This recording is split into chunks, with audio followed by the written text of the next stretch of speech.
Hmm? Should be showing.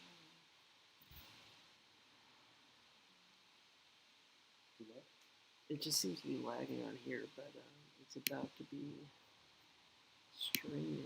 You should make sure that this is the top. What? We're gonna be streaming? Yeah. Well, are you ready to stream?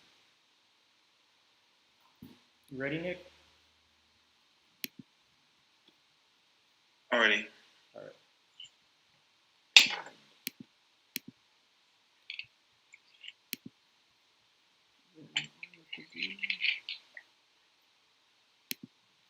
right. Just gonna wing it, Nick. Is like I'm ready to get started. So if we're not able to put it on the screen, that's fine. Okay. So go ahead and It's streaming. intro yourself. Yeah, when you're ready, I'm gonna check that it's working.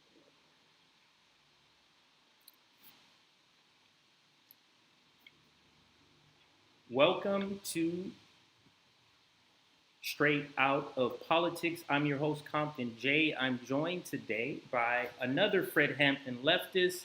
Nick, how are you doing today, sir? CJ, I had to join today, talk some shit. So, how you doing, man?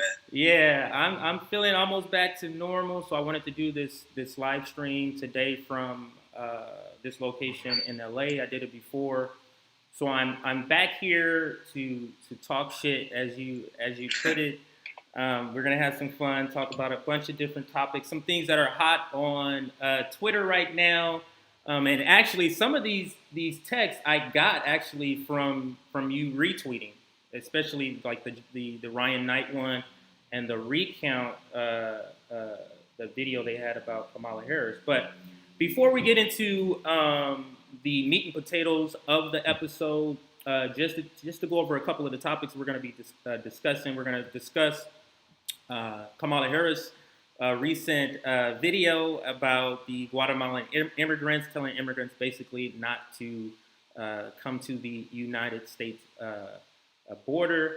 We're also going to talk about a little bit about the Israel, the apartheid state, and some remarks that Anthony Blinken, U.S. Secretary of State, made in response in answering a question from Ilhan Omar. And then we'll also discuss what Crystal Ball has called on her recent Breaking Points monologue. I think it was a couple of days ago. Called it a soft general strike, meaning talking about how people aren't just flocking back to these low-paying jobs like capitalists and some of these corporations want us to. But before we dive into those, just a little bit of bookkeeping. Make sure you like this live stream so more people can see it. Also, subscribe to the Fred Hampton Leftists. We bring you content on a daily basis, and in my opinion, some great content on a daily basis. Especially Nick. I want to thank Nick also. He's been putting out some really great content, discussing a lot of different topics. But make sure you subscribe if you like what you're hearing. And lastly, make sure you support us. If you think we're doing a good job, you want to continue to hear this type of content, support us on Patreon, just patreon.com/Fred Hampton Leftist. So that is the housekeeping item. So let's now dive deep into the first topic. And we're going to start actually with what I titled this topic is Joe Biden is Donald Trump. And the reason I say that, Nick, is it's referring to his foreign policy, in particular his foreign policy on immigration. Recently, we had the Vice President Kamala Harris come out and make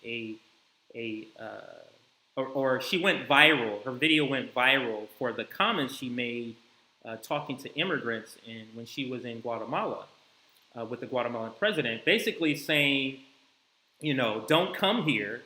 I have the direct quote here, and maybe we'll bring up the tweet in just a little bit. But the direct quote Kamala Harris is, "I want to be clear to folks in this region," and she's talking about South America, Central America. I want to be clear to the folks in this region who are thinking about making that dangerous trek to the United States-Mexican border. Do not come. Do not come. Now, if I didn't tell you that was Kamala Harris, Nick, before I read that quote, you may have thought I was reading a quote from Donald Trump from 2020. So I did see you make a little some comments on that video. What are your thoughts on Kamala Harris' video and just the Joe Biden administration's policy towards immigrants? It seems like she is getting her advice from Stephen Miller. This is straight out of their playbook. Right. And the funny thing is, Joe Biden was using the excuse to deport Haitian immigrants and Guatemalan immigrants, and he was using COVID-19. They were saying COVID-19 is why we can't have these extra immigrant migration to the Donald Trump. And I remember, and I covered this on my show as well, when Donald Trump and his administration said that, liberals freaked out. And they accurately pointed out that using a pandemic as an excuse to strip people of their right to have legal entry in America, that is xenophobic and that's racist. And that was you heard on MSNBC and CNN. These people have right to asylum. That's a legal process. And I want people to understand what's really behind this, what Kamala Harris is doing. And this is why I don't buy the lesser of two evils argument. Because with the president and what both these parties are doing, they are following the directions of the state and the U.S. empire. And so our foreign policy is directly responsible for the Guatemala immigration crisis, the same way it is for Haiti as well. So the reason why both of these administrations and our politicians have a vested interest in blocking asylum for these people is because they have to legitimize the fascist regimes that the United States are propping up. So if they accept these people as asylum, it delegitimizes their allies and the fascist neoliberals that they prop up in South America. The Gray Zone did a good article how you had a lot of these far right, not even centrists, like far right wingers in Central America that was praising the Biden agenda, praising his trade agenda. So these are the people that we ally with in South America. The CIA has a long history of overthrowing leftist government, especially in Guatemala. They literally led the revolution in the 1950s. Mm-hmm. So the problem is we have the United States that destabilizes these countries, create these migration crises, and then they tell them, like, all right, go back home. Because there's a long history, and this is reported by the Intelligence Commission in the 1990s, where they said the CIA was funding squads that are responsible for untold amounts of human rights violations in Guatemala, including torture, murder. Like leftists was go disappearing in the streets, and these things are documented. Like these things are actually things that the CIA has done. These things are actually financed and funded. And now we created this crisis, and we continue to create these crises every decade in this region. And then when people flee, we deny them right to asylum because we have to legitimize the fascist regime that we propped up in the first place. I want to just pause right there because I want to examine that statement that we have to legitimize these fascist regimes. So, in other words, these people that would be fleeing or potentially fleeing to this country are fleeing countries that we have had a hand in destabilizing. So the reason they're fleeing, in other words, we have a hand in, and we have to, in order to, to maintain our relationship with these sort of governments, we have to deny asylum to those people that are fleeing the countries that they are being fascist in. Is that basically what you're saying, right? Yeah, I found it here. In June 1996, the President's Intelligence Oversight Board released a report on the Guatemala Review, which asserted that the CIA had sponsored multiple intelligence agencies that was infamous for inhumanities in Guatemala. The report states that a significant amount of the agency's Guatemalan allies, including the D12 and the Presidential Department of Security, were believed to have been involved in numerous human rights violations in the region. So pretty much they was complicit and funding these squads that was like they'll kidnap leftists, terrorize people's homes. I mean, it's horrible stuff that our country was responsible in. This is Guatemala. That's just one country. We have done this in multiple countries in South America whenever there's been worker or leftist uprisings. Mm-hmm. So that's the problem. And then what Kamala Harris, this is what people don't understand, because now we have liberals who were immigration activists under Trump. And I remember these same people will have abolished ICE in their profile pictures. Mm-hmm. They said they support that. But now that Joe Biden's president, they are now the same people are like, oh, actually they can't come to our country. There's a legal process. Like, I'm like, you guys realize this is exactly what MAGA was saying. You guys call them racist? Why is it now that Joe Biden is saying it's actually not pretty much, is exactly the same thing. So why that Joe Biden now is saying it's a different matter. And for me, it kind of speaks to a larger point of the people that or a good amount of the people that follow Joe Biden or support Joe Biden. You know what I mean? It's like it's a lack of standing ground about their beliefs. It's kind of like, during Trump, this is awful, but the same policy, look through the lens of the Democratic Party somehow is a different thing. And that is just not good for the political discourse. Like, even if we disagree, so like, let's say you and I disagree, Nick, I gotta have some level of respect for you to even have a debate and come to terms with you. I gotta feel like I can at least trust that you're telling me the truth. I can at least trust that you're gonna apply whatever rationale you're applying. I can say you're gonna apply this equally. That is the only way political differences can be compromised, or there can be a solution. Like, if I feel like I can't even trust that what you're saying or that your belief you're telling me today is going to be the same belief in the future, like, that is just, it's nothing good that comes from that when we're talking about American political discourse. Your thoughts? I was just talking about this with Ron Pacone, and this is where me and Ron see eye to eye on this issue. We don't buy into the kayfabe of politics. Like, they want you to buy into this red-blue partisan nonsense. And the red-blue partisan nonsense that they're talking about right now, we got to be afraid of Marjorie Taylor Greene. Yeah. Look at the Republicans. Look what the Republicans are doing. They're the bad guy. You hear what Ben Shapiro tweeted about? You see what Dave Rubin said? Dang, man, he's an idiot, isn't he? Meanwhile, Joe Biden and the Democratic Party got control of the government. Right. All the government. You see the misdirection? Right. You see the misdirection there.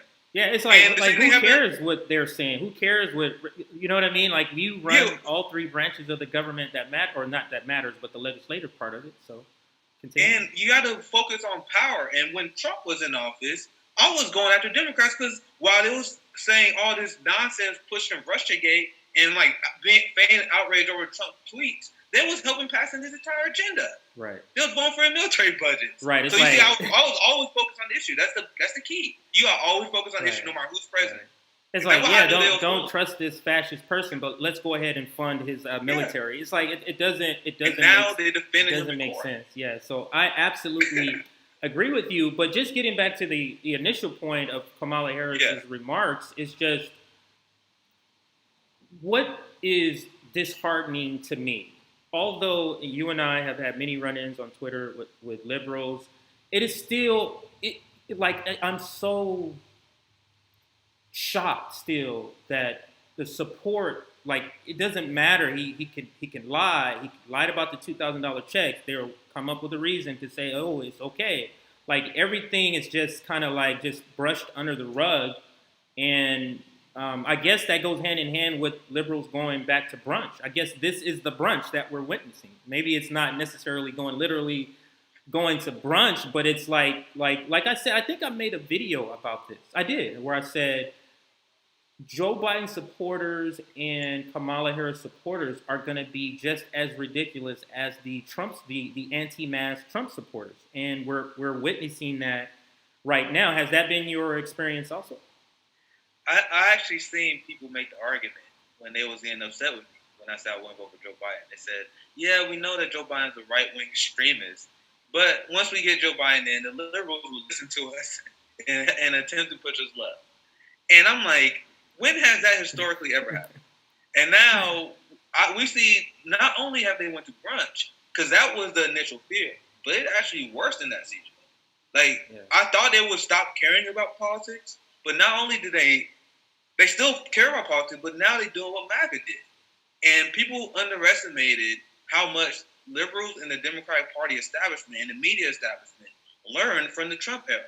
Right. People assumed they didn't learn anything, but they actually did, because what they learned was, okay, we got to build someone up who's untouchable like Trump, old white man. Would this sound familiar, doesn't it? Oh, build up an old white man who's untouchable. No matter if he has sexual harassment allegations, no matter about his history, his past, what he lies about, we got to defend him at all costs.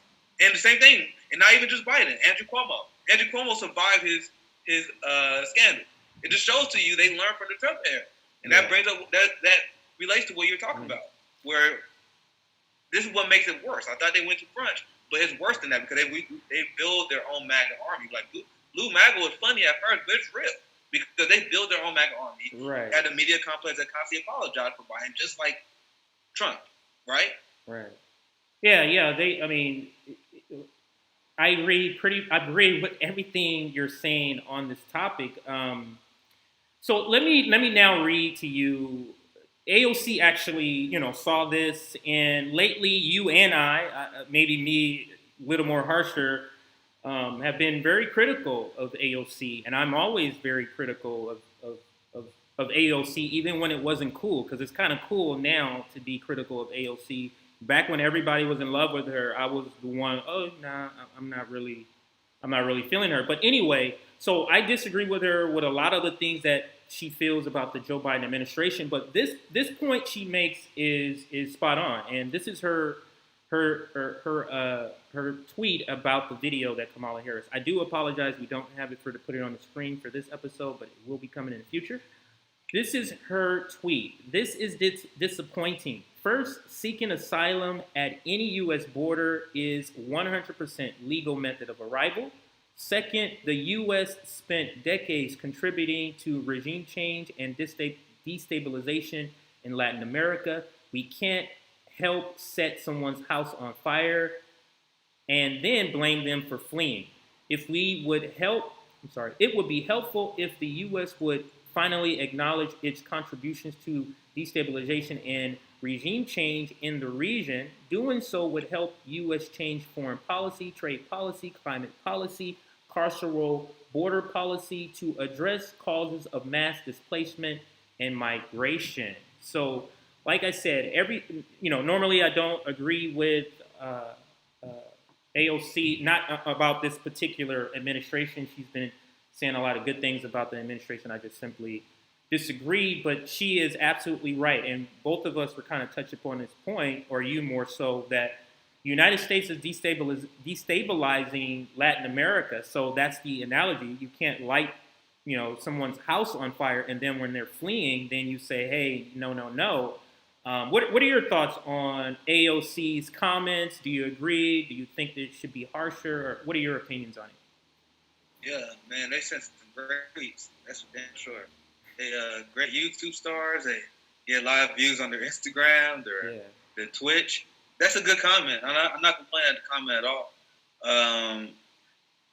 And we praise her for the comments she made against Biden.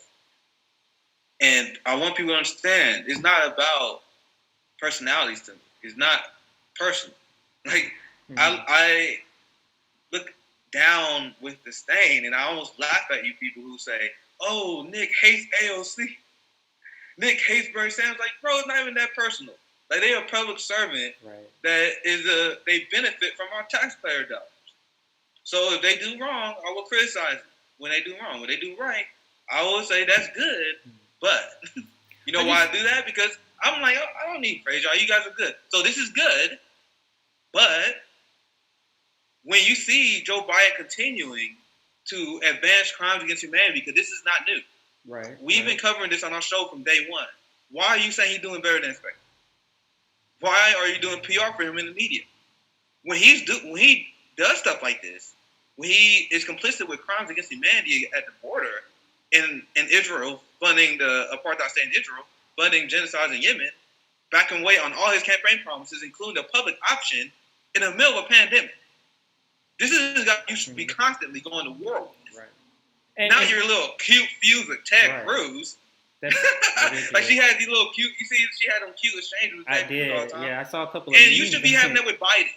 Yeah. That's how I feel. But once again, and just think about this, Nick. Think about this. What is she doing by saying that?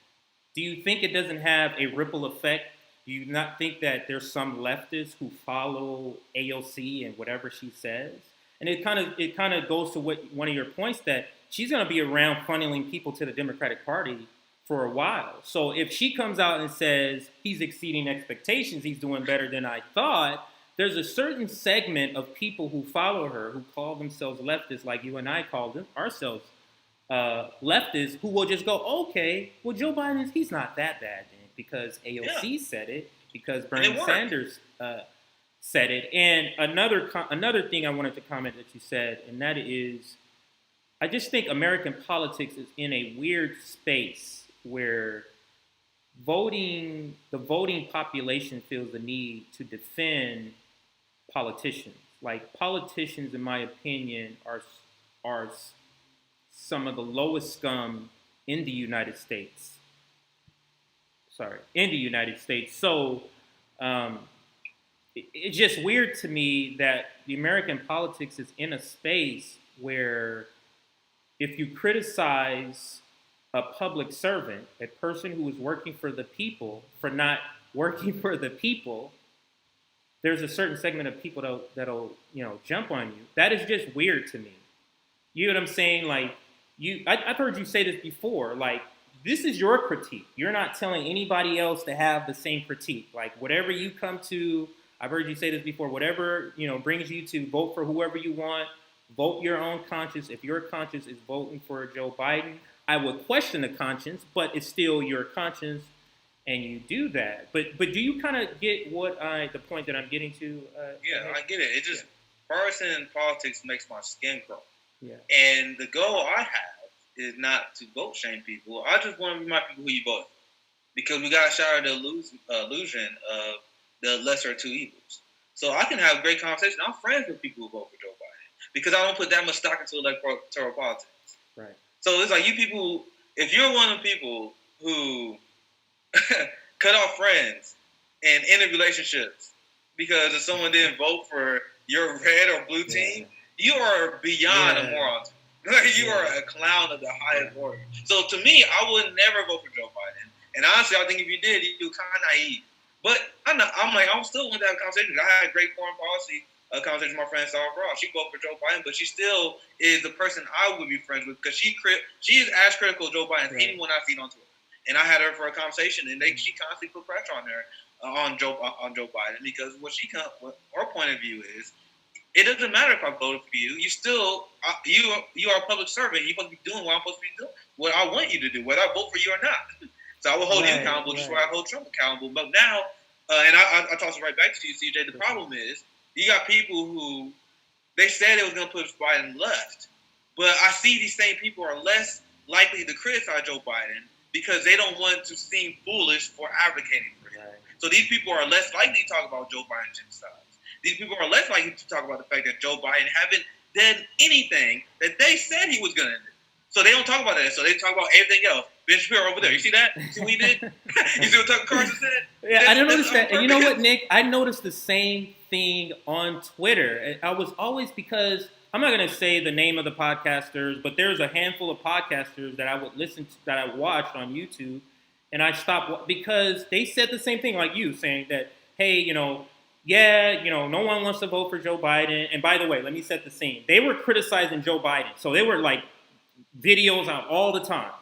Then Joe Biden gets the nomination. Then they start falling for the propaganda that, Donald Trump is going to end in democracy as we know it. So they then make this turn and they start to not necessarily advocate for him, but there's a soft push through their videos. They completely stop uploading videos critiquing Joe Biden.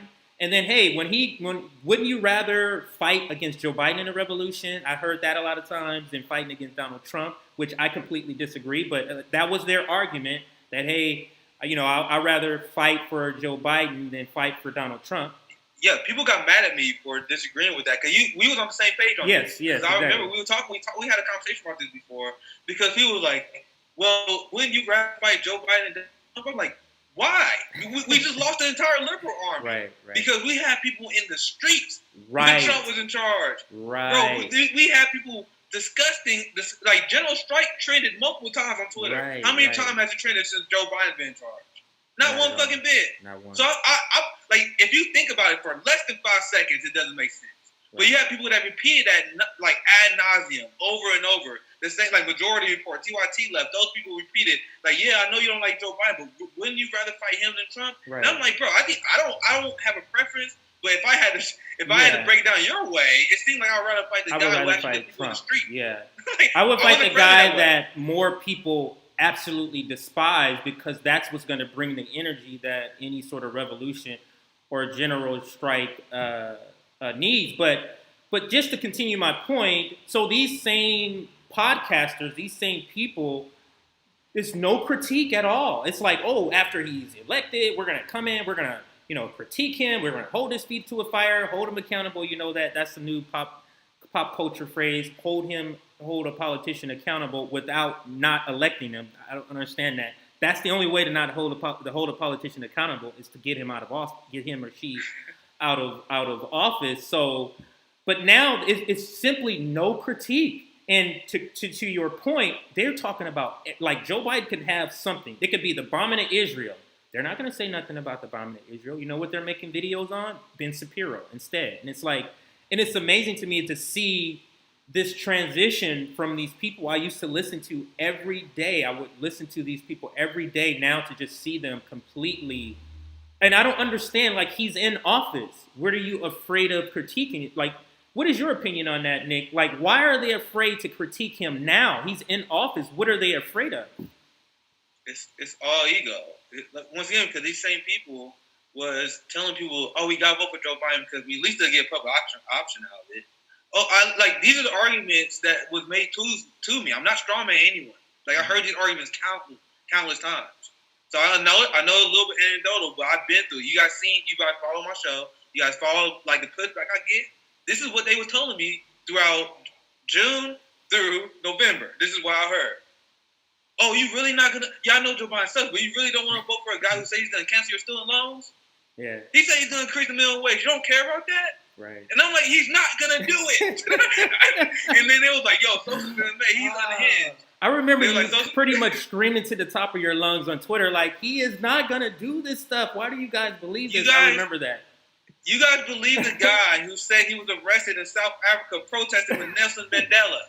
That's the guy you believe. The guy who called plagiarizing speeches in the 80s.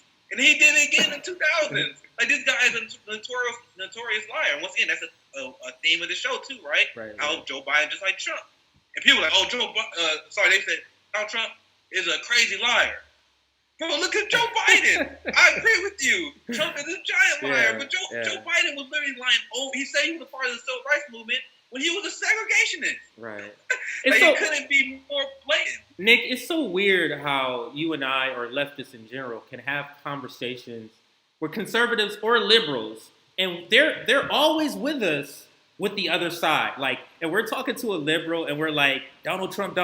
They're like, yeah, but not the Joe Biden part. Then we talking to a conservative or a Republican, we're like, yeah, Barack Obama is a war criminal. Yeah, Joe Biden is this, and they're like, yeah, but when you talk about Trump, it's a different story. It's such a eye-opening to see both sides saying the same thing about the other side, how they're corrupt, and we're in the middle saying they're both corrupt, guys. Just kind of open your eyes and you can kind of see. You know what's funny? You know what's funny, CJ? There was a bunch of white leftists, white progressives that was like, we got to vote for Joe Biden because we got to fight white supremacy. Like, what? They was lecturing to black leftists, white dudes in Beverly Hills. These people make $100,000 a year. They were like, hey, black people, we got to vote for Joe Biden to fight white supremacy. The guy who built the modern prison state Yes. The guy he's complicit with white supremacy more than anyone else. Yes. And I explained this many times on my show. I don't need to get into it again. You guys know.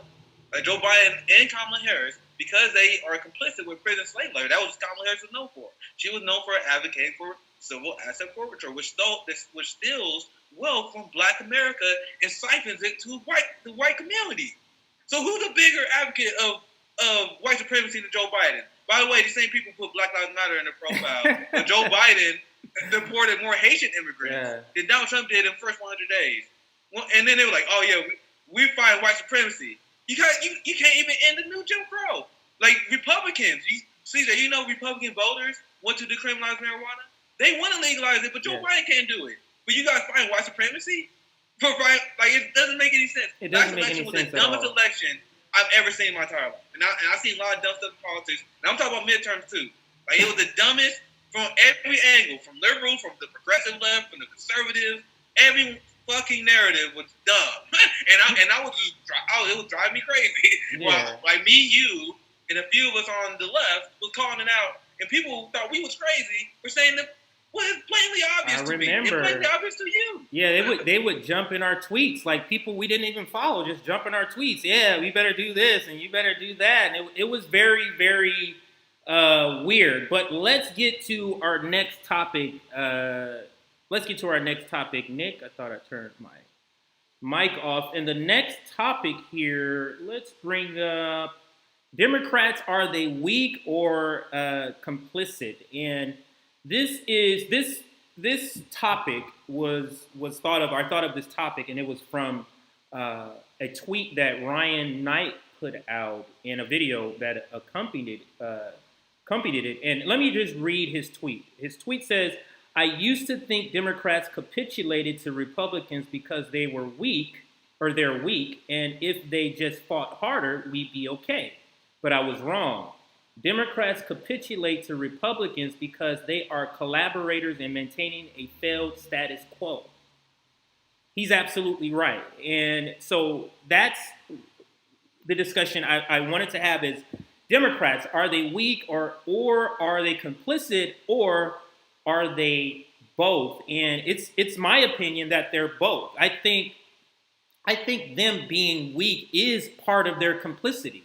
It's to not say we're going to get rid of the filibuster. That's a weak move. It's to not say, we're not going to, impeach Trump on all of the articles of impeachment, like the emoluments clause. It's just trying to do everything they want to, everything they're trying to do that's considered marginally good is always done half-stepping. It's always done without a lot of effort. And I think that is part of their complicity.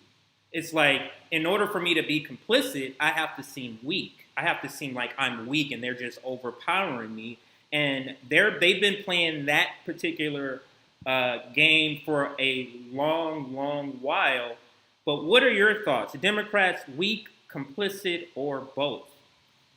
Yeah, I remember when in my liberal days I used to think that they were just weak. And that was the excuse that Barack Obama ran with for a long time. I had a conversation with my dad, and I get my dad to acknowledge some bad things Obama did, but it's just the same excuses and the same kayfabe that they feed to people that me and Ron Cohen were talking about. Well, where it's like, oh, I know Obama was not what we expected him to be, but that's because of Republican obstructionism.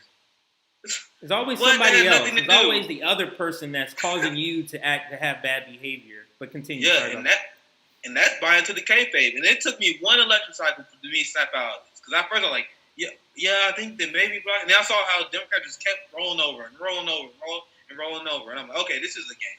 If you guys don't believe me, there's a lot of people that legitimately believe that politicians don't do what people want them to do because of the filibuster.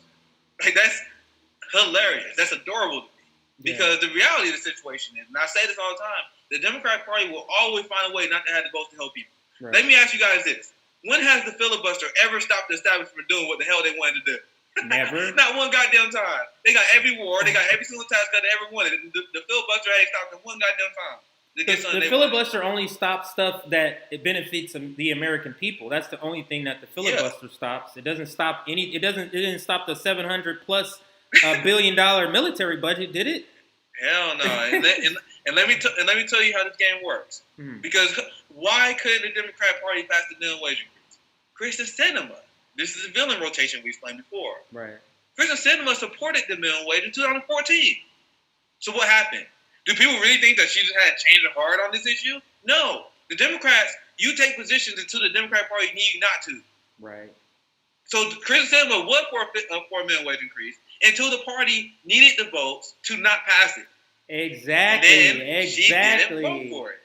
So people were like, she used to be a Green Party representative. She used to be elected, but now Kristen Sinema was in the Green Party? She was in the Green Party? Yeah, she used to be a member of the Green Party in 2002. She is not this, she wasn't this far-right conservative, but they needed her to be because they choose districts. Joe Manchin is allowed to be conservative because he's from West Virginia. She's in a purple state in Arizona where they run the strategy of being a bipartisan conservative Democrat. Mm-hmm. So even though she was a progressive, because she's following Democratic Party orders, she votes in the way they want.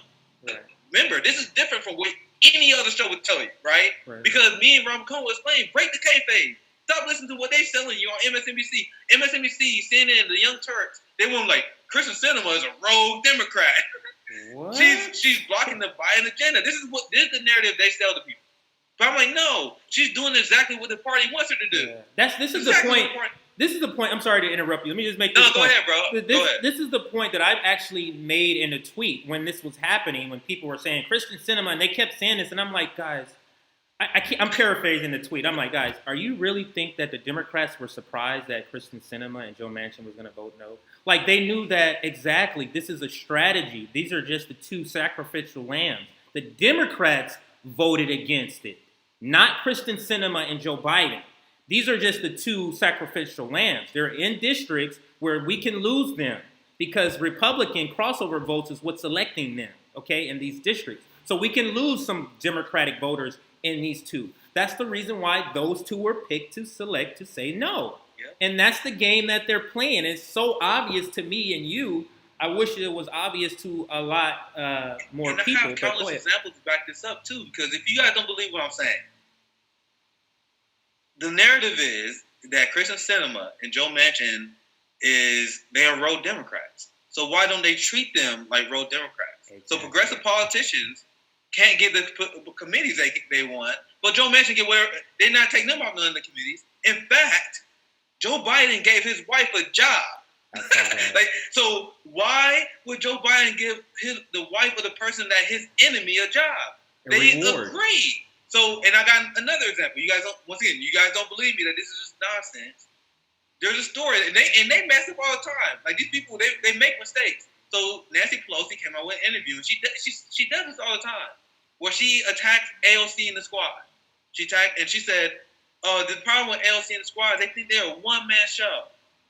Now, let me ask you this. What did AOC ever take about it? She didn't take one thing of Joe Biden's agenda. She has helped Democrats pass everything, including funding the police more. So Nancy Pelosi attacks her. Nancy Pelosi attacks AOC, who's doing everything Joe Biden wants her to do. But where's the article of Nancy Pelosi attacking Kristen Sinema? Where's the article of Nancy Pelosi attacking Joe Manchin? Because she knows they're playing their job. They're doing and she playing to the kayfabe. Because she had to attack AOC and make AOC seem like a rebel.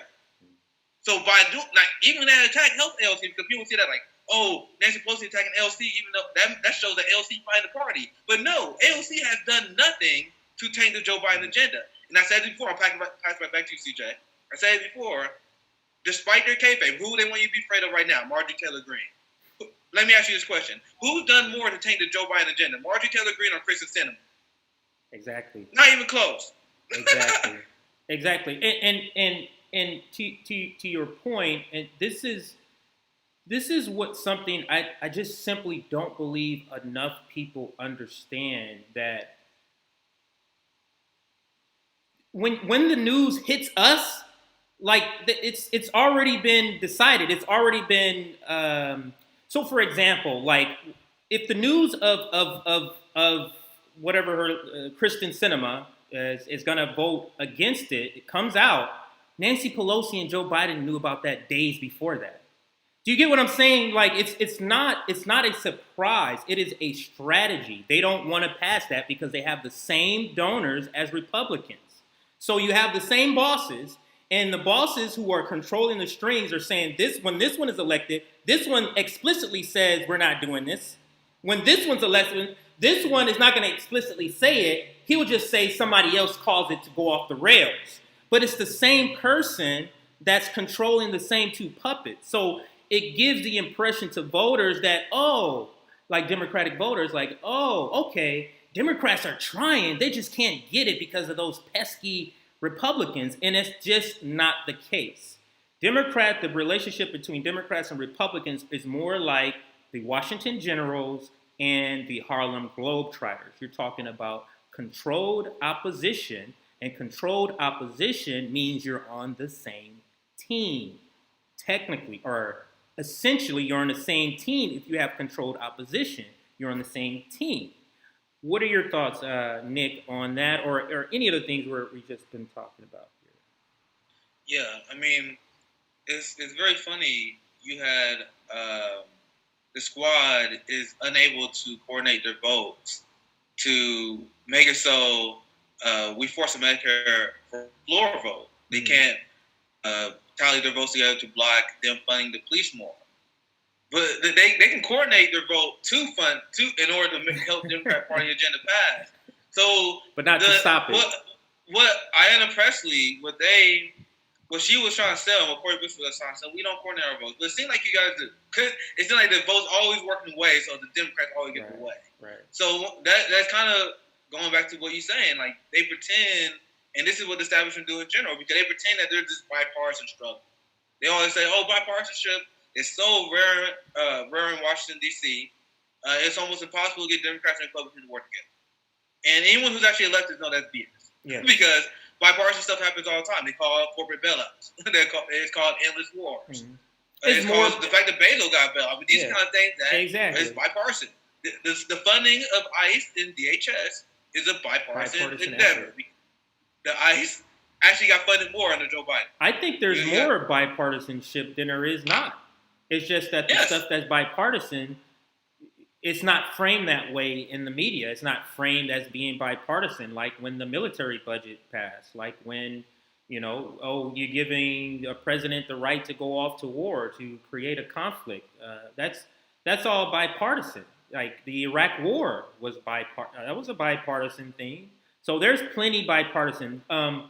Funneling income to the 1%, that is completely bipartisan. Being bought by Wall Street, that's completely bipartisan. Like, it's so much bipartisanship, Nick, that it's crazy. Why do you think the narrative that come out Fox News is so dumb? That's not acting like they talk about stuff like Dr. Seuss. They talk about cancel culture.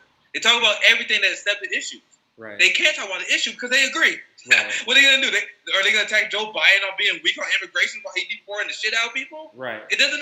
So they can try to sell it, so they can't. So they always gotta say, "Oh, Joe Biden, he's a puppet of the left. It's never actual policy." They can't attack Joe Biden for foreign policy because foreign policy is just like Trump. Yeah. So it's always just nonsense in order to play into this red-blue game because they actually do the same stuff, the same exact thing. But I do have hope. We're going to transition to the next topic, but one of the final points on this, I do have hope for the younger generation. A lot less of them are falling for the propaganda. A lot less of them are connected to the continuous stream of misinformation into your brain. So I have hope for, those those Afenis, like she's a great inspiration. For those who don't know, Afeni is the viral video that went viral, and she just dropped knowledge at a protest, and so those types of people give me hope. But Nick, before we move to the next topic of Israel, the apartheid state, did you have anything on this topic that you wanted to say? Just know the reason why they throttling independent news. The reason why they are changing the algorithm so you get nothing but corporate propaganda, because people are the game that we are outlining, me and CJ outlining. There's a lot of people that fall for it, but it's the older boomer generation that's still stuck in this. Like a lot of young people, a lot of independent media is starting to see through this nonsense. That's why, despite what we were saying right now, ever since Morning Console has tracked this, there's the highest number of independents ever, and they've been tracking it for 4 decades now, ever since the 80s. Right. And now we got the highest number of independents, and now there's a record amount of people who support the concept of voting for a third party. I always do a number like, why you ain't vote for them then? so I changed it. I say they support the concept of a third party. They don't actually vote for it. So my point is, you inserted the concept part. Oh, yeah. The point is that people are starting to see through this game. It just some people still fall for the fear mongering, and that's why we got to have the conversation. That's why you got to talk to your friends, share these videos, and listen to other independents as well, because this is how you break that narrative. And when people listen to this kind of stuff, it plants a seed. Like I have told so many people reach out to me ever since we started for Hampton lectures, like, oh man, I used to be a conservative, I used to think this, I used to be a liberal, I used to think this. And like all you need to do is plant the seed, and then over time, it's gonna the tide's gonna change really quickly, because once, unfortunately, the boomers die out, we got the younger generation who's starting to see past it. Who knows what it's gonna be like then? CNN's dying out. They can't even get 1 million views now. So people you're not watching that no more. And we are only gonna grow as time goes. So I think that's my positive end with it. It's just all about time. Like we gotta make sure it happens faster than I think it's gonna happen. It's gonna happen. It's just, are we gonna do it before the climate crisis? We're just trying to make it go faster. But you're right. For example, I absolutely believe we're gonna get Medicare for all. Yeah, it's just a matter of when we're gonna get it. Like you're not gonna stop Medicare for all. It's coming. Like that's. Yeah, I just want to save as many lives, because 68,000 people die per year, and then people have that long game. I'm like, bro, we can't afford a long. How many people gonna die? So my take is, I think the left is gonna win, because the left has always historically won. That's how we always win social movements. That's how we got our civil rights. That's how we got worker and labor unions. It just take a long time, especially in the West. So we're gonna win eventually, and the demographics show this. But are we gonna win before the climate crisis gets too bad? Because it's already too late. Are we gonna win before people die because they have like healthcare? Because we're gonna get Medicare for all eventually, but how many people are gonna die between then? I want to reduce that number as less as possible. I agree. I agree. That should be the focus. That we're gonna get it, but we want to get it as soon as we can, so we can reduce the amount of people dying, the amount of suffering, so the amount of people that have to file for bankruptcy, for example. So, but our next topic, Nick, is Israel, the apartheid state, and so recently, Anthony Blinken. I saw this on Twitter. Also, Anthony Blinken was answering questions from Ilhan Omar, and just to kind of summarize, basically she's saying, hey, what avenue do Palestinians have who are being brutalized by Israel? Like, who do they go to for help? And his response was that they need to go basically to Israel. The people who are bombing them, that's who they need to go to support that. He said, just like in the United States, where we have a way of grievances. Yes, he said this with a straight face. Just like in the United States, we have a way of the people working out grievances with the government. The same thing in Israel, and it was shocking. But I think it is the perspective of a person of a regime or an administration who's imperialist, but they think they're doing good as being imperialist.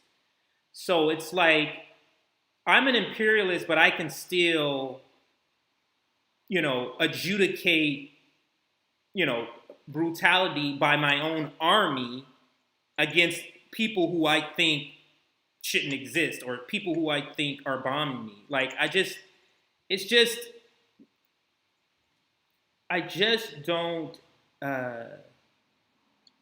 I don't get the just contempt for Palestinians. I don't understand that part.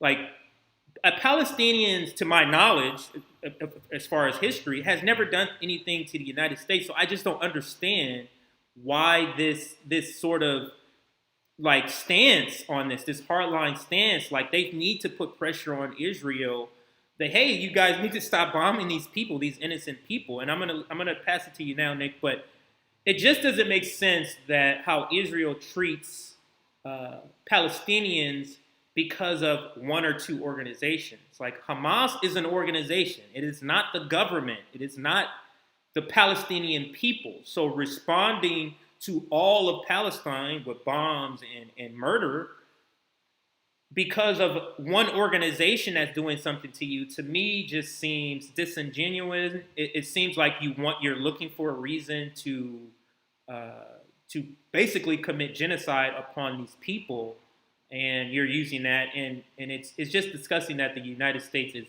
backing that. But what are your thoughts on Anthony Blinken's comment to Ilhan Omar about where Palestinians can go about grievances about brutality from Israel? What are your thoughts, Nick? A point that I have made multiple times during the debate about a lesser two evil, because we discussed that earlier on the show. I said this multiple times before the campaign. I was asking, where is the lesser two evil for the Palestinian people? Crickets. I never had anyone respond to that point because there's no lesser two evils for the Palestinian people. And I want you guys to understand that Biden and his campaign was clear, and when he was the president-elect, it was clear where they stand on this issue. And people were silent. Now it's fashionable to talk about Israel-Palestine, but I was talking about this issue as a reason why I didn't want to vote for Joe Biden. So it's funny, people want to have free Palestine, hashtag free Palestine in their profile picture, but it's not an issue that is worth your vote. Like, it's funny how that. Right. Like, if you ask a liberal, I ask people like, and the answer to this question for me is no. The question is, will you vote for a homophobe? Will you vote for someone who is opposed to gay marriage? If you ask that to most liberals, they'll say no, right? Mm-hmm. Right? Can we all agree to that? Yeah, I would agree. So why is my answer to that is no. I wouldn't vote for anyone who is against gay marriage, right? Mm-hmm. So why isn't that litmus test for Israel-Palestine? You see that? You see what they do there? Right. You see how they have some people's lives are more valuable than other people. And the liberal and the lesser two evil mindset tells people that Palestinian people and their lives do not matter. Because I don't like the bullshit. Joe Biden, by funding Israel and giving them a weapons deal while they literally doing another land grab operation, that is him funding a genocide. That's what this is. And this is why I have no tolerance for Zionism as an ideology. And once again, I have my say while the dumb live, and I was thinking about the issue of Israel-Palestine, and I tried to address this issue as non-biased as possible.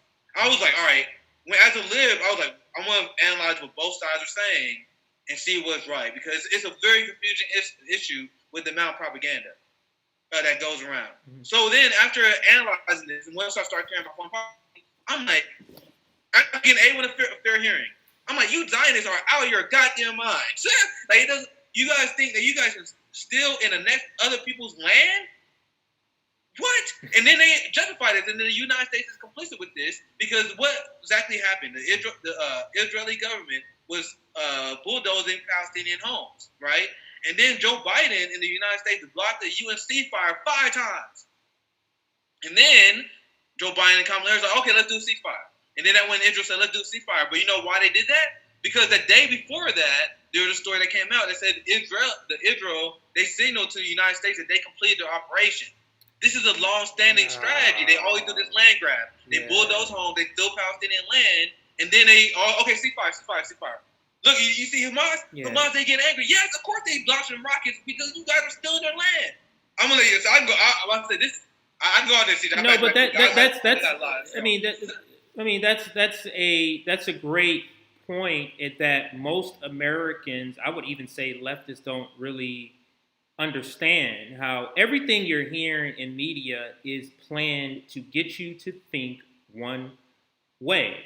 So if what you're describing, their operation is over, and then they signal to the United States, okay, ceasefire. You get what I'm saying? So what is it going to look like? Oh, Israel wants to ceasefire, and look at Hamas. They're bombing, but that's because a few days later, look what you did. But that's not the story that is conveyed on media. That's not the story that's conveyed in American media, and that's to skew your views about the Israeli-Palestinian conflict. I mean, it's not really even a conflict, in my opinion. They're basically bulldozing, genocide, apartheid. You know, there's so much stuff that's going on over there. And I'm going to pass it back to you after this. And that is this, is that imagine I know you don't have kids. I think you said you don't have kids, but I can't even imagine. Like, what do you expect these people to do when you're killing their teens, their kids? Like, if somebody killed your kid, are you just gonna go back and go, okay, okay, I'm just gonna follow orders from everybody? Not me. I'm not gonna do that. So, just the lack of understanding, this lack of putting yourself in the Palestinian shoes by regular Americans is astonishing to me. Like if somebody came to your house, kicked you out, and said, go live on the outskirts, and then while you're living on the outskirts, they come and push you out the way and bulldoze that. Like, how much are these people supposed to take? Like, it's so weird. I'll pass it back to you, Nick. Yeah. Can I share something? Because I think sharing Absolutely. this will make my point. Yeah, I had a conversation with Asaf Raw on I think it was 2 weeks ago, and we had a 40-minute discussion on foreign policy, and I invited her on. Let me know. You can see that, right? Yeah, absolutely. I invited her on because I love. Her Twitter is on point. I mean, she has a PhD in Middle Eastern history. She advocates for anti-imperialism. That's what her organization is about. Check this out. And this is why Zionism is trash. And that's why there's a lot of confusion on this issue. And that's why I like that you said you got to reframe the issue, CJ. It's not a war. And what makes me so sick about our modern media is the propaganda. We are the most propagandized country. Because look at the reality of the situation. Because this is something from the New York Times. Right. And Asal Raw, she's really good at pointing this stuff out. That's why I love her content. And she did a good job explaining this when we had her on our show. The small ways that even so-called liberal media do propaganda for Zionists. Sorry, let me get into this. They covered it as evictions in Jerusalem becomes a focus of Israeli and Palestinian conflict. And then they go on. But then she corrects what the reality of the situation is. Forced expulsions, that's what they're doing. Uh-huh. They taking Israel, Palestinian land, and Jerusalem becomes a focus of a Palestinian struggle, not a conflict. Like, there's not an Israeli-Palestinian conflict because Palestine is not still in the homes of Israeli citizens. This is one country committing an apartheid against another people. And I'm sharing this to you guys just so you know the small things that the media does that mislead people on this issue. And I'll pass it to you here very soon. No, that's a great point. But go ahead. Yeah, it said the effort to, and look, this they say evict 6. Like, they want to frame it as eviction. It's not eviction. Eviction implies that you late on your note. Eviction implies that you did something wrong. Right. You see how they frame the media frame it as, okay, the Palestinian people are getting evicted. That means there must be something wrong with what they're doing. No, they are just living, and they are. So what they are doing is ethnically cleansing from them homes, a contested neighborhood. That's ridiculous. Like, that's so beyond. I don't have to explain that. That's so beyond the pale. Had drawn attention to the Israeli crime. This is a crime against humanity, which that is, to remove Palestinians. So I just want to share that because that goes to what you were talking about. Can you leave that up there, Nick? Because I actually also wanted to make a point about that. And the point, while you're doing it, I can still talk while you're bringing it up. The point I wanted to make is about propaganda. And what I love about this tweet, this is the first time I'm seeing it, is that this is how we should break down propaganda. You're seeing it. This is how I see this tweet from her, is that she is explaining how propaganda works. And this is a perfect example illustrated in black and white and red, where you see where just these simple words, Nick, evictions, forced expulsions is a completely different meaning than evictions. You get what I'm saying? But if you just evictions, it's close enough. The American people reading it, eviction, you automatically think, well, in here, if we're evicted, that means the tenant did something wrong to be evicted. But if you say forced expulsions, then it's like, well, why are they being forced exposed from this place? So to me, this is a lesson in how to understand propaganda. And actually, how do you say her name? I know she came on to. Rod. I think I'm saying it right. She said I had a conversation with her. I think it was two Tuesdays ago, and she does be a regular on the show because I got introduced to her because this is exactly what we got to do: break down the media narrative. And this is why I don't understand anyone. And what's the tweet I've been saying a lot? I've been saying the United States is the most propagandized country in the world, period. And people are like, oh, what about North Korea? What about Iran? Look at this. This is a master class. Like, Right. there's no other country that's better than propaganda than this. Because we just went over an article, and people don't even see that. I saw that, and I think I'm pretty well read on propaganda. I saw that tweet. I'm like, damn, dude, he saw through a lot of stuff there. That's why I love Assault Rod. Yeah, I love and her. we can continue to get better. And I'm looking out for this kind of stuff. Yeah. When I'm learning to be a better ally to the Palestinian people, because this is a process. It is a global struggle. It is solidarity. Yeah. All of these struggles, all of these oppressions, all of this has happened to people. If it's happening to other people in the world, it's happening to us here. If the black struggle here is the Palestinian struggle. I was just saying this to my wife. Like, it's the Palestinians there are what blacks were here at a time, like during Jim Crow, where it's basically an apartheid system. We still sort of have that even now. But I do love Assault. Actually, that's where I got this tweet. And I didn't put it together. I knew she was on the show, but I completely forgot. I actually got the tweet, or that's where I got the tweet about Anthony Blinken. Is from her Twitter page, that exchange, that video. So yeah, I absolutely agree with her. She is great. But what this is something I wrote. I want to read this verbatim about this topic, and that is this sounds very similar to black folks' struggle in the United States with the police state. The police state is the one brutalizing us, but we have to go to the police state to get justice.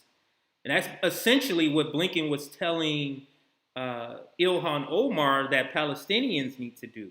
Like, to me, so I'm trying to analogize this for us to understand, for Americans to understand. It'll be like the LAPD investigating themselves about some sort of murder. Like, it doesn't make sense. Why would they investigate and find the truth and put that out there in the public? Why would Israel put out in the public that they're brutalizing people unnecessarily? Like, why would they investigate that and they will investigate it and come up with some small little reason and say, oh no, it was because of this, and that's the reason why.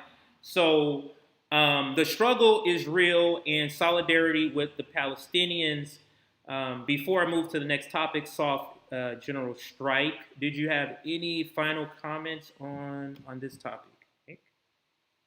This is what we cover here at Hampton Leftists, because remember, the issue of Israel-Palestine is one of those issues that becomes fashionable to talk about for a little bit. Like, I remember in December when Israel launched another offensive, that's when people were talking about Israel-Palestine again.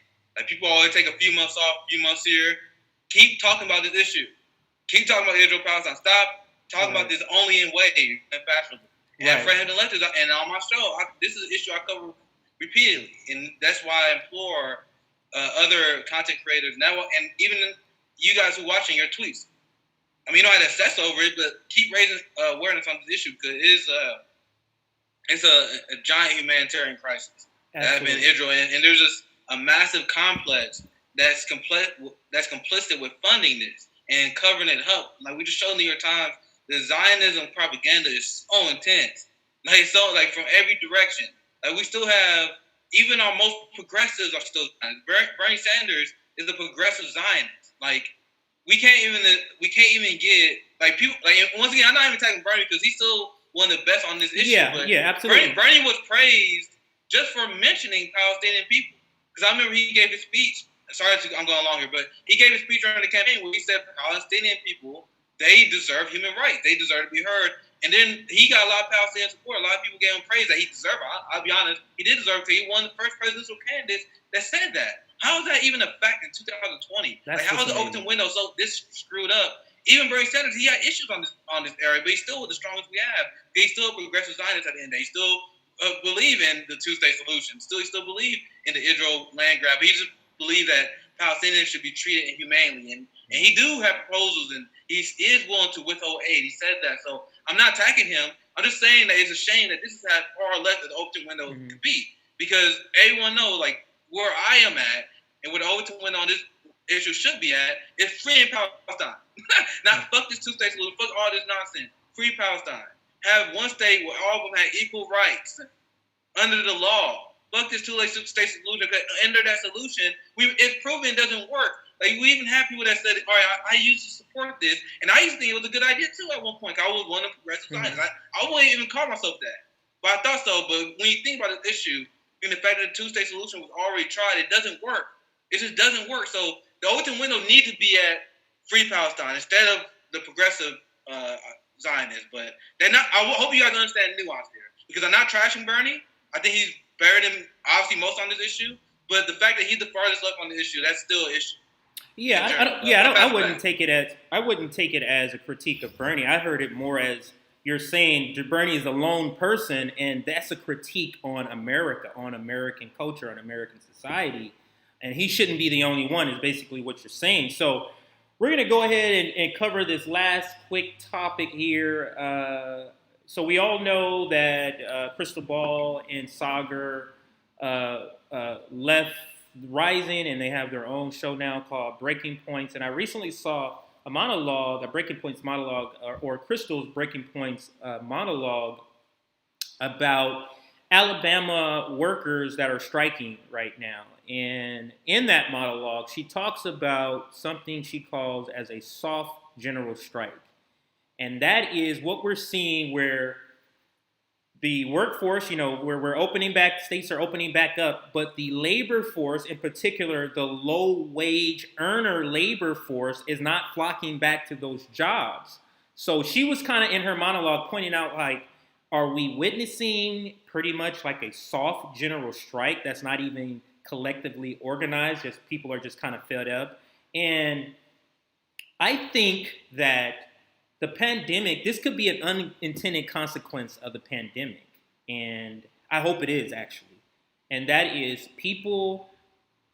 so the United States government doesn't send us aid during the pandemic, doesn't extend any sort of real relief to its people. You get them to starve, you starve them financially as far as help, and you make them learn to live for over a year in this pandemic situation where they don't have the same job or the same income, and now you're reopening, and these people have woken up and said, hey, I'm not trying to go back to that McDonald's getting paid $8 an hour and my boss is doing this and that. Like, I'm not really trying to do that. So what are your thoughts on, she calls it a soft general strike. What I kind of also had a tweet about this a few weeks back where I said that, yes, we don't have a general strike, but seeing all these now hiring signs and employers saying they can't find enough labor, maybe this is the next best thing to a general strike. What are your thoughts on all of it, Crystal's monologue on the the idea that this is a general strike and people not flocking back to these low-paying jobs? What are your thoughts on that? Yeah, I am not like a lot of progressives. I'm not a big fan of FDR. Like, I cover state violence. It's a big thing. He's complicit in too much state violence, too much human rights violence. I understand he's a victim of his time, but I gotta be intellectually honest and consistent on this.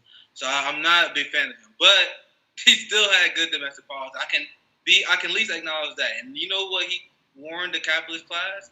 He said we gotta implement these policies. We gotta implement social democracy policy. We gotta help the workers, because if we don't, they're gonna come for your wealth. They're gonna stop working. They're gonna pick up.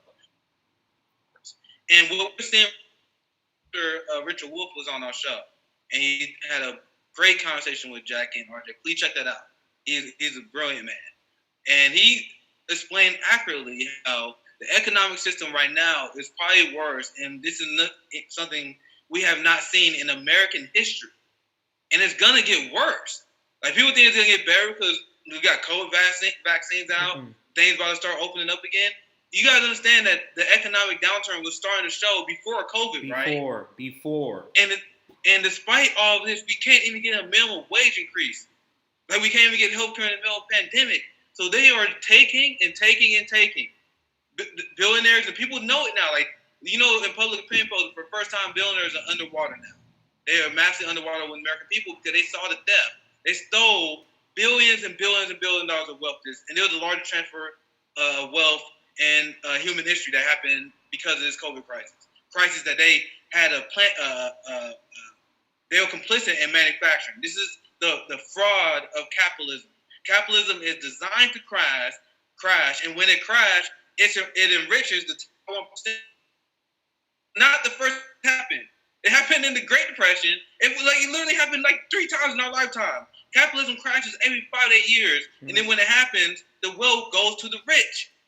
Disaster So this capitalism. This is why it's a fraud. So I'll pass right back to you, CJ. But FDR warned them, like, bro, if you don't give the workers anything, man, they are like, this is around the Great Depression. Like, people are at their limit, man. Like, people is gonna get bad. And what Richard Wolff was saying is that we are about to be at that point right now. They're not even giving us a public option, a minimum wage. Like, people are starting to wake up, and this ties into the story you're covering, because you covered how people don't want to work for these jobs. The soft general strike that Crystal Ball is talking about. This is the beginnings of what I am talking about. So people are like, okay, we're not working these jobs no more. That's the soft general strike that Crystal Ball outlined in her show. Absolutely. Absolutely. So we're seeing what happened. It's going to happen. It's going to get worse in the next few years. That's my take on that. I'll pass it back to you. Yeah, no, I mean, I was just going to pretty much piggyback off the same thing you're saying. It's going to get worse. And that's where, now I'm just going to add in the revolution part to this, because it getting worse to me is what's going to trigger a real revolution. Like, it's going to get worse. Like, you think right now there's bread lines, you think there's a need for mutual aid, just wait. Like, it's going to get worse. These people are not going to greedy people don't all of a sudden say, hey, I don't want to be greedy today. Like, they're going to continue to be greedy. It's going to continue to get worse. Sorry, I saw a bug on my screen. It's going to continue to get worse. So I think that one good thing I'm seeing, one thing that I clearly see when I thought about this soft general strike is, even before Crystal Ball's monologue, is that this, like, look at their reaction, the ruling class reaction, the corporate class reaction to people not flocking back to these jobs. Like, imagine if that was planned. Imagine if it was a real general strike. Look how they're going, like, they're losing their shit over just people not going back to work because of, quite obviously, could be some pandemic reasons. Kids still are out of school, but they are absolutely losing their shit about 8.1 million jobs still being open. I think it's up to 9 million jobs that are currently open right now. Imagine if we planned it and we can push that to 16 million jobs. Like, what can we demand? Like, I'll pass it to you before I go to the next part there. Yeah, but I really want to get this point. I'm gonna see if I can share this as well. Absolutely. Because there's one more framing of this issue, because I think framing is so important for the left that I want people to understand that what they are doing right now is waging a class war against the working class, and the person who's complicit with it. Let me share the screen. You see what I'm talking about. And the person who's complicit with this class war is Joe Biden. I wanted to cover this on the show. I think this is a good time to bring this up. I'll cover this in full detail on my next show. But this is covered in the People Policy Project, how Biden is planning to illegally cut unemployment benefits. So we are talking about this soft general strike that is going on right now. And Joe Biden is complicit in waging the war on behalf of the ruling class for us. So why am I saying it like that? I'm saying it like that because the workers, they don't want to go back to the job, because that's the way we are striking against the bad wages. So our government is fighting on behalf of the corporations by cutting unemployment. So when they cut employment, it literally cut a giant part of our bargaining chips. Like, this is how they wage class war in the most subtle ways. Mm-hmm. And once again, I'm gonna plan to do a segment on that article and break down in detail. But I wanted to highlight that because that's exactly, I love that you brought this topic up, because that Biden is complicit with a class war. So he's not the lesser of two evils. He's not doing better than expected. No. He did not get an A from the job, Paul, because he is complicit with literally keeping wages low, because that's what he's doing. He could easily extend, if he was a friend of workers, he can be like, all right, I'm going to extend unemployment benefit, give a speech and say, okay, if you guys want workers to go back to your job, increase your wages, because Bernie Sanders, I got a lot of criticism of Bernie Sanders, he was going to do that. He said he was going to use his power as president to put pressure on companies to force them to increase their wages, withholding federal contracts as one sector. What is Joe Biden doing to incentivize countries to raise their wages? Nothing. He's doing the exact opposite. He actually incentivizing workers to go back to work and still in our bargaining. So if he was a friend of workers, he would extend our benefits, and then he said he would tell companies, he said, okay, if you guys increase your wages and get these people in the workforce, give them health care, then we can start scaling back on the benefits. Even that a little bit too far right to me. Because if I had my way, like, fuck it, UBI straight up. But as a neoliberal, that's what he can do if he actually gave a fuck. But he don't give a fuck. He's waging a class war. You got to frame it that way, and that's how you get people to wake up. Absolutely. What I have to say about this is, for a lot of things, I'll always like to step back and look at a broader perspective of this. And think about this, Nick. We have American people who are struggling. They're unemployed. The government gives them extra money because they're struggling. Not because they're going out vacationing and having fun. They give them extra money because they're struggling. Joe Biden and other states, Republican-led states, are saying, you're struggling, but we're going to take that from you so we can force you back to a job that pays you less than you're getting now, to put you back in a predicament of living paycheck to paycheck. That's our government. That's our society. You know how ridiculous that is? That because so this illustrates, Nick, it is so glaring. It illustrates who their constituents are. Who are they providing employment labor for? Who are they working to get employees to? They're working to get us to them. That's their constituent. They're not working to get them employers to pay us more because we're not their constituents. These employers, these corporations are their constituents, and they're saying, hey, you're incentivizing, just the concept of incentivizing, not de-incentivizing work is just a joke. That is a joke. That is completely capitalist conditioning to say, giving me more money than I would have been working this low-wage job is making me lazy, or it's de-incentivizing work. It is so absurd. It's not de-incentivizing work. It's that I have bills to pay. Why would I want to go somewhere that's paying less money? It doesn't make any sense. That doesn't make any financial sense. Like any financial advisor would say, hey, if you have bills, take in the most money you can so you can pay the bills. Why would I say, hey, let me not make $600 extra so now I can now have 3 meals a day instead of 2. Let me go back to this low-paying job and take $600 less a month. Like, no one's going to do that. So, but what are your thoughts on that particular point? I just love the point you brought up because it shows who buying constituency is. I love that. I love that you brought that up because do you guys really think that 100 billionaires donated to Joe Biden with no promise of return? Do you guys just think they just do this because it's fun? Like, I was raising the flag. I'm like, I thought you guys knew this. I thought you guys knew that when you see someone taking billionaire funding, when they got Big Pharma running ads going against Medicare fraud in your name during the debates, like I'm like, all right, so you got the entirety of corporate America that is backing Joe Biden, even against Trump. Like Trump was a gift to them, but they even signed with Biden over Trump. So I'm like, oh my God, like bro, Biden's gonna do whatever they want. And that's exactly why he didn't do nothing. Like he can't even get a public option. Why? Because he was funded by health insurance companies. Yeah, and that's what I said. He was never gonna do this stuff.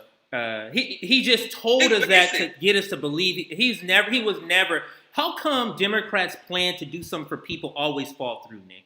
How come they always fall through? The minimum wage fell through. The $2,000 checks fell through. Like, how come your plan to improve our lives always somehow gets misconstrued or always runs off the rails? It's so weird that happens to Democrats all the time.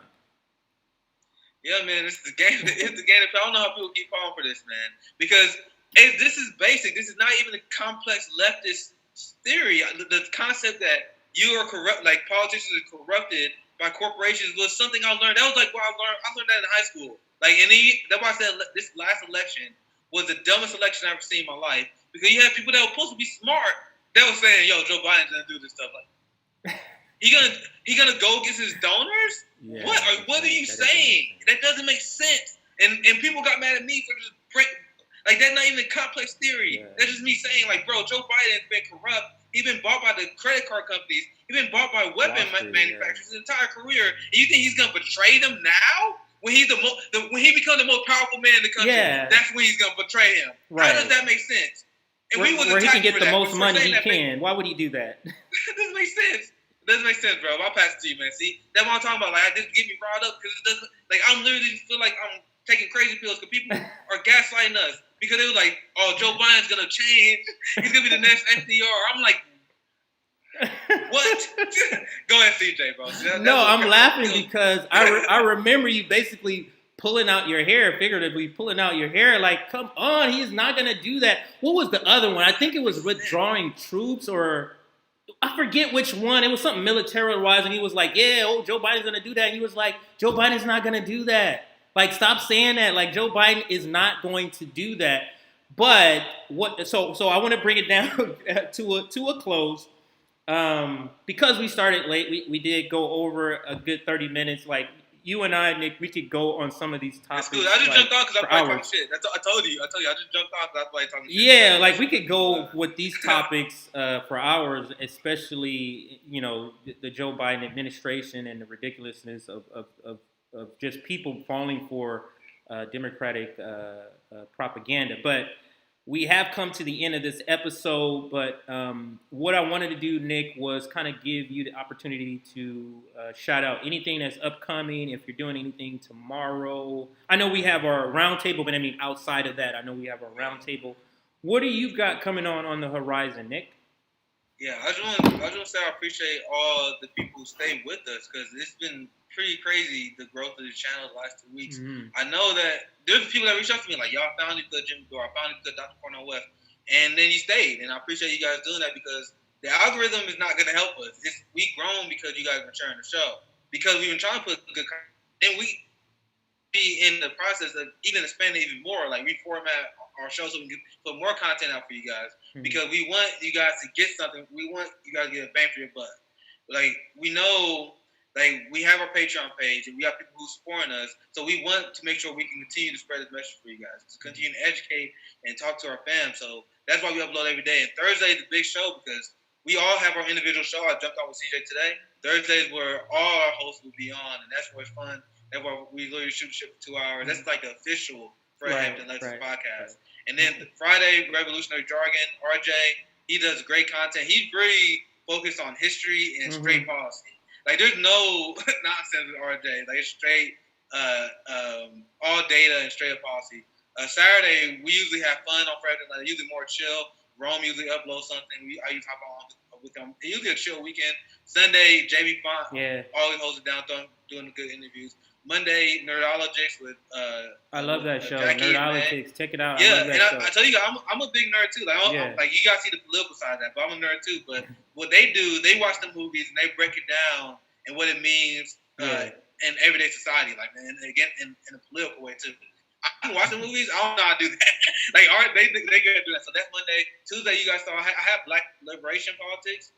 We had a great roundtable Black Leftists discussion issues, pretty much what we're doing here with CJ. Yeah. And then I usually invite my guests, like we had Saul Raw on Tuesday. I may have Anthony Clark Tuesday after that, but I'm always inviting new guests. And we pretty much just talk about nerd politics. And then that go back to today, what me and CJ are doing. So it was fun. Keep checking us out every day because this is what we do. Absolutely. Thank you. And as far as me, Straight Outta Politics, new name for the show, used to be called the Compton J Show, Straight Outta Politics. I got a new logo that's going to be coming out for Straight Outta Politics. I'm going to, do a photo shoot with a shirt that says Straight Outta Politics. So that'll be coming. As far as guests, next week begins my series on oppression, the trauma of oppression. So you have people, we were talking about Palestinians. So for example, like what are those kids going through during all these bombings and deaths? Like what type of trauma through this apartheid oppressive state that Israel is inflicting on them? what type of trauma is those kids and people are going through. So I'm gonna start in a series about trauma from oppression, and I'm gonna have Professor Zenkus. Is that how you say his name, Nick? Professor Zenkus, who actually is an expert in trauma, and this is something that was new to me. I didn't know he was an expert in trauma, but particular trauma connected to the effects of capitalism. That's something I did not know. Zinkis is an amazing account too. He one of my favorite. Like we pretty good friends. He one of the people I like follow these people because they just hit straight policy, like no nonsense. None of the other stuff. You're not seeing him talking none of the nonsense. So he talking about against the ruling class. Let me address one more thing. Go ahead. I think this is important because we're still working on getting super chats, and I see people always ask like, all right, how can we support you? For now, like Patreon is the best way, but also like supporting us individually also a good way because Rome doing tour for the poor. JB Fund has a GoFundMe for his medical costs. So like if you want to support us individually for now is good, but we are like I said I'm gonna keep a lot of this like in between us, but we working on stuff and we'd eventually have super chat set up. We can have different ways for you guys to donate for us. But the only way you can support from now is through Patreon or just donate individually. Like, I will say donate to like Rome Charity, donate to JB Fund, that kind of stuff. Or if you watch someone's individual show, support their show. Yeah, it's just that simple. So I just want to address that, CJ. I know people are. No, that's a good point. People ask in chat, but go ahead. That is a good point. We are working on getting more avenues for you to support us. Right now, it is Patreon, like Nick said, but we are working on one of which I just thought of. We could probably get a Cash App card just for the Fred Hampton Leftists. And, we got first time now because a lot of people have. I had to address that because people ask that a lot. So yeah, and that part of me appreciate. Cause I love this community. I appreciate you guys wanting to support us. So I just want to address that. And just briefly, like we're not making profits off. This is to pay for like better equipment, like some of our Fred Hampton I made no money. I literally lost money. Exactly. I literally sacrificed some money. Exactly. Fred Hampton Legends. So exactly. Any support will help. Like I'm literally sacrificing. Right. It's just to not go under. It's really that's where we're at. We're not at a level where we're like we're able to not have our other regular jobs. It's just so that we're not going under. Some of us need a laptop. Some of us, I got this mic. I paid it out of my pocket, but that would have been nice to save that money and, pay for something else, my girls or something like that. But I'm not complaining that I paid for the mic, but I'm just saying things like this, like the mic, like other things, when you donate, it does help us bring better content to you. So that's all that we're saying. Make sure you like this live stream so that other people can see it. Also, share it. Also, subscribe to us. Anything else, Nick, for you before we log out here? Check the comments. See you guys asking. I'm about to leave some comments for you guys because they was asking for some links. I'm about to drop some links for you guys, like Cash App, Patreon, and stuff. So once again, we do appreciate all the support we can get because, like, I literally buying I got OBS Pro, Zoom Pro, these. It's literally eating into like my finances instead of so that's what we asking for. So I'm not making money on this. Like I'm saying, I'm taking sacrifices. I'm making a lot of sacrifices to do what I do. So any support is appreciated. And once again, all content is free. Like this is for people who just want to support us. Like we not for now we're not charging you guys for any additional content. It's just literally pure solidarity that we ask for. So thank you guys for watching. I'll let CJ get the last word. And I want to in the comments.